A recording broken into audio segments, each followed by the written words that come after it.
Sandip Ghose is the Managing Director and Chief Executive Officer at Birla Corporation, to throw more light on this. Thank you so much for taking time out, and let's understand how the dynamics of the sector are shaping up, because channel checks seem to suggest that we are seeing cement price hikes, about 8 to 12 rupees a bag for December to Jan. Can you confirm this for us? See, first of all, let me say, yes, you're probably right. It may not be 8 to 12. It ranges between 7 to maybe 10 plus, except in certain markets. But I think, you cannot paint the market or the sector with one brush. I think most of our analysts miss the segmentation in the market. And there's a very clear segmentation between what we call trade, which is the channel, as you refer to it.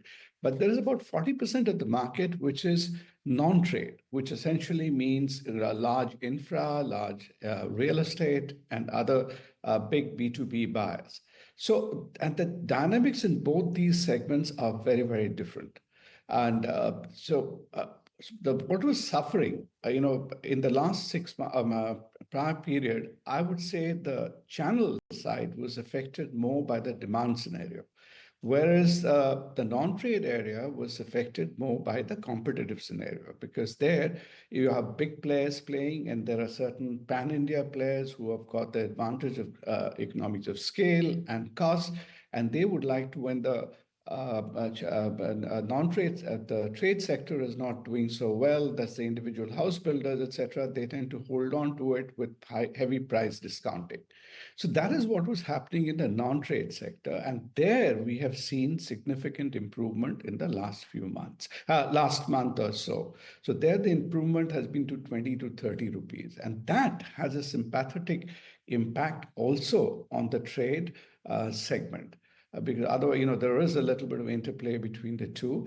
And this area where I think there are more sensible pricing happening, you're seeing distinct corrections, especially, say, which are infra-led markets like Gujarat.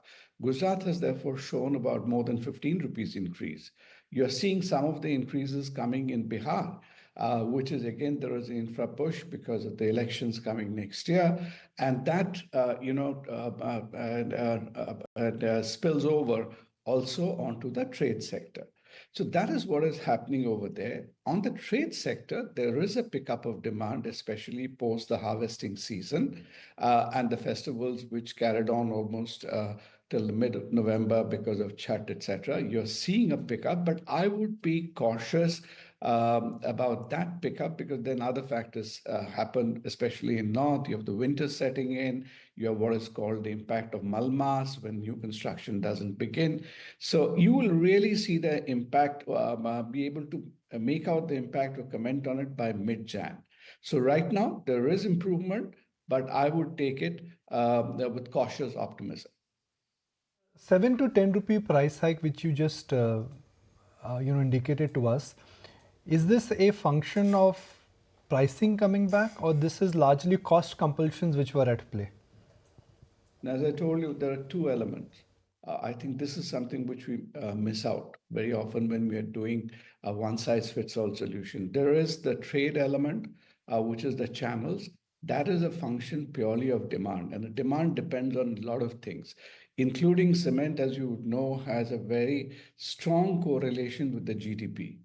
What's now coming to light, the economy had slowed down in the last quarter, and there is also, as yet, you don't see too much of an uptick. All that has an impact. Bigger than that is the spending of the state governments.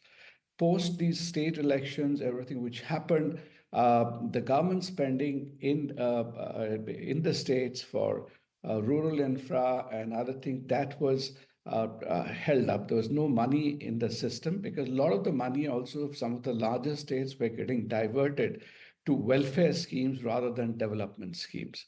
So these have an impact.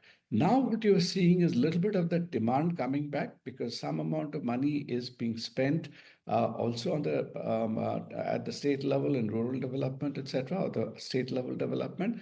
But also we've been lucky to have good monsoons, by and large, good crop there. So a bit of that demand is coming back. It's highly rural-led demand when you look at the trade or what I again call in our terminology, individual home builders. So that demand is coming back, and that is what is showing you the uptick. Thank you for really being descriptive with this one and explaining how the scenario is moving. Now, cement is, like you mentioned, a play on India's GDP. So if GDP is growing at 7 to 8%, you expect cement demand to grow at least at 7 to 8%. Not But necessarily. It usually has a correlation depending on where the spending, etc., is happening. But by and large, sometimes it's higher than the GDP. You have a +1, but sometimes it could be a little lower depending on where the monies are going. given that this sector has seen massive consolidation, the big players have come together, small regional players have been acquired by all India companies. Do you see pricing power coming back where there could be an agreement between cement players that look, this would be the threshold beyond which we would not be bringing the prices down? See, I am no great believer of agreements or anything of that kind. I don't subscribe to that because ultimately, even if all this talk about discipline, understanding, I think that doesn't hold water if you don't have demand in the market. If you don't have demand, then people have no option but to, they will not go down, obviously, into a negative cash profit. To do that, there may be some hold back there, but unless you have capacity utilization, nothing really works. So as I told you, there are two clear functions. The segmentation, which people don't see, is the consolidation impact you will see much more in the non-trade sector. There, without being more explicit, as I said, that's where the big players are in play. Some of them are bigger than others who have a pan-India presence. They have got a brand equity, or their contracts are locked in with large infra firms, which they're unwilling to let go if the demand is not going. So that's where you see a lot more of price wars, and that was what was happening in the last few months, and we are beginning to see there a semblance of more rational pricing coming back because infra spending has started happening. And therefore, I quoted to you Gujarat. Gujarat is highly infra-led. Gujarat is showing 15 rupees increase. You're seeing the increase similarly in Bihar, where there is a pickup. Not per se, you're seeing some amount of improvement. Again, on the non-trade, there is a 10, 20, or a little more than 20, perhaps in some places. So that has a positive cascading impact. It spills over also onto the trade segment, and that's where you are seeing also traction. But look at South. Despite all the assertions and everything, you're not seeing that increase. People increase prices, the next day they roll it back. So that doesn't really work until there is genuine organic growth in terms of demand in the market. Mr. Ghosh, that gets me to the next question. What kind of organic growth in terms of volumes do you anticipate in the second half of the year? Is 8 to 10% a realistic number, or that's being too optimistic there? And secondly, yes, we have seen the initial signs of price increases, but do you expect further price increase as we head into the last quarter of the financial year? I repeated, if we see real price increase that sticks, I would hold my horses till mid-January. Right now, what you have seen corrections, I don't see a slide back of the 7 to 10 rupees, but the industry to make up for what you saw in the results gap in the first two quarters, third quarter is going to be better probably because of December results will be better for most industry, but still it'll not recover totally from what is the first two quarters impact. And for that, the industry would require a far greater correction in prices in the last quarter. And whether that comes through or not, we will know, I think, only by about early or mid-January when this entire impact of winter and the Malmas, etc., end. And if that happens, you're going to see growth. But I wouldn't put the growth at 8 to 10. I would, if you ask me, I was always conservative of the growth. And so far, I think I have largely, it's been in line with my expectation. I would see it around 8%. 8% is going to be the volume growth or the... Yeah, volume Okay, growth. understood. Sure. No, just getting to your company now, Mr. Ghosh, because I understand that you're looking at aggressively expanding your own capacity to 25 million ton per annum by 2027 from the existing 20. Are you on track of to do that? Are you looking at increasing it further? And the competition that we talked about, is that making you calibrate your decision there? I don't think so. First of all, I had said I would not like to comment on the company's outlook. We do so only at the end of quarter in our public release, and when we talk to the investor con call. So midterm, we don't give any indication, and we are in any case too close to the quarter end. So we stick by whatever indication we have given earlier. We are, in some ways, you can say, well, it's better off otherwise. We have a much higher capacity utilization than others in the industry, especially in our core markets, which is Central India and Northern India.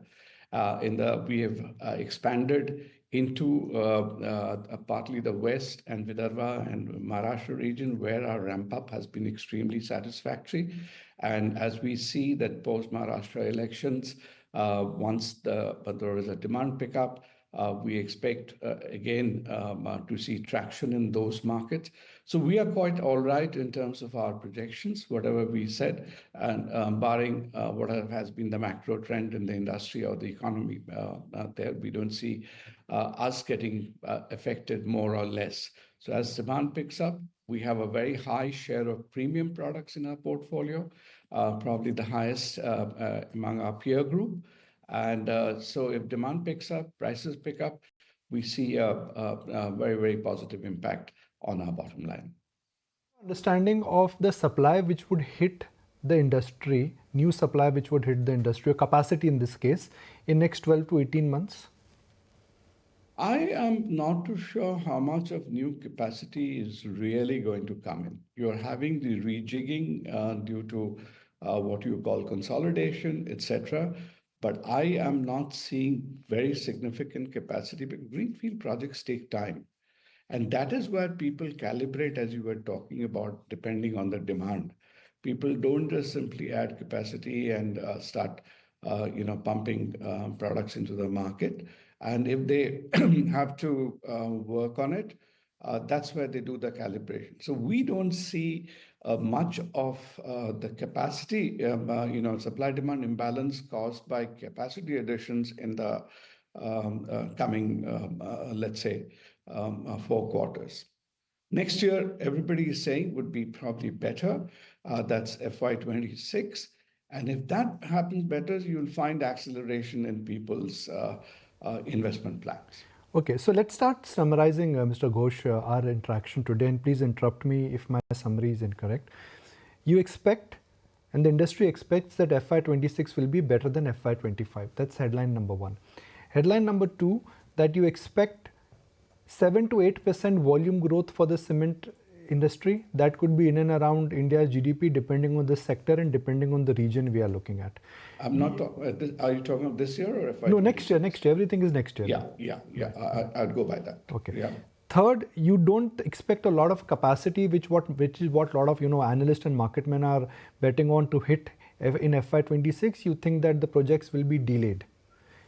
It will probably get calibrated, not delayed. So you'll see much of that tail-ended or back-ended in terms of the capacity addition. And finally, to wrap it up with this entire real estate boom, which currently is on, I mean, we had the representation from Anurag just before you came on board. And they are excited about the real estate trends. The million of square feet which has been sold in every major metro is at a record high. So do you think the slowdown which has happened in the government spending, can the residential real estate demand make up for it? See, residential, I don't think it's a one-on-one replacement. Residential demand certainly makes a difference, but you cannot replace the kind of infrastructure spending which was envisaged by the government or which has been envisaged by the government. That has to come back, and one is very, very optimistic that will happen.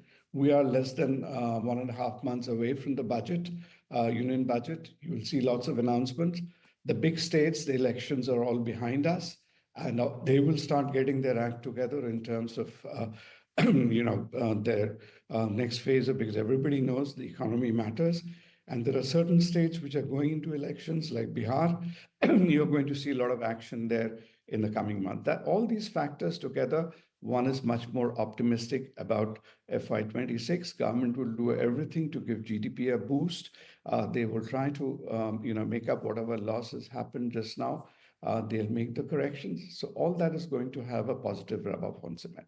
And as one sees both demand picking up, prices picking up, I think it'll restore the confidence in people to accelerate or fast track their investment plans, and you'll start seeing those results by the end of the year. End of FY26. All right, Mr. Ghosh, you've been very candid with your answers and very patient with our questions. Appreciate your time and thank Always you for joining pleasure. us. Thank you very much, sir. If you like this video, then like, share and subscribe to ET Now.